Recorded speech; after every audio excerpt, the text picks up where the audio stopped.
Hey everybody, Holly Fogel, the 1 Hour Coach, here with week 3 book recommendation.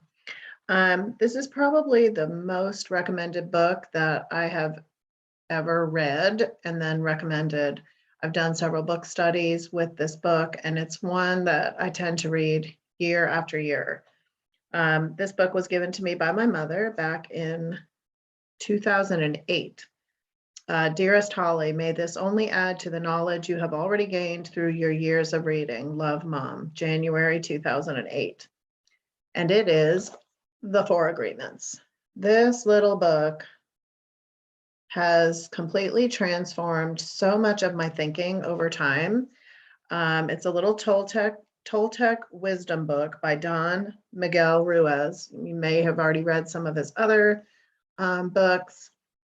But this one is a practical guide to personal freedom. And these 4 little agreements seem like they'd be real easy to follow. They make a lot of sense, but putting them into practice is another story altogether. And that's why I tend to kind of keep this book really handy, because I find myself drifting from in and out of following these 4 agreements and then getting sucked right back in to the old ways that I think and do things. So I'm just going to do a little synopsis of what each agreement is, and if any of these sound interesting to you or something that you want to explore more on to kind of get you toward that space of freedom, then you may want to pick up this book. And if you haven't read it in a while and you already have it, you may want to pick it back up. So the 4 agreements. The first one is be impeccable with your word. Speak with integrity, say only what you mean. Avoid using the word to speak against yourself or to gossip about others. Use the power of your word in the direction of truth and love. Agreement number 2, don't take anything personally. This one is really tough for me. And I think it's tough for a lot of people. I've done some book studies with this, and we all kind of tend to struggle with this and the next one. But nothing others do is because of you.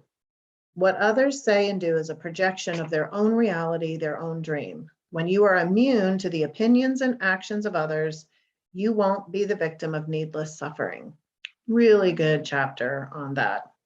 Agreement number 3 is don't make assumptions. Another tough one. And I can recognize, when people make assumptions so clear, it becomes really clear when you really study this chapter.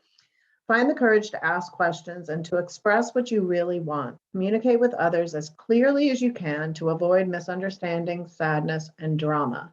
With just this one agreement, you can completely transform your life. And I totally agree with that. This one's a biggie for me. It's a hot button for me. I don't like when people make assumptions about myself or about anything without even asking me questions. And I really try my hardest not to make assumptions about others. Just ask for what you want to know. Don't assume you know the answer. You don't know what's going on in other people's heads. Again, this is a great chapter for a book study. And then the 4th agreement is always do your best. Your best is going to change from moment to moment. It will be different when you are healthy as opposed to when you are sick. Under any circumstance, simply do your best and you will avoid self-judgment, self-abuse, and regret. Again, this is one of my go-tos. Thanks, Mom, from 2008, and it's still very, very valuable to me on a regular basis in 2022. So I hope you're enjoying my book recommendations. Would love to hear more about books from you, as I'm trying to read 30 this year. So that's my goal, and I look forward to hearing some things from you. Have a great day. We'll see you next week.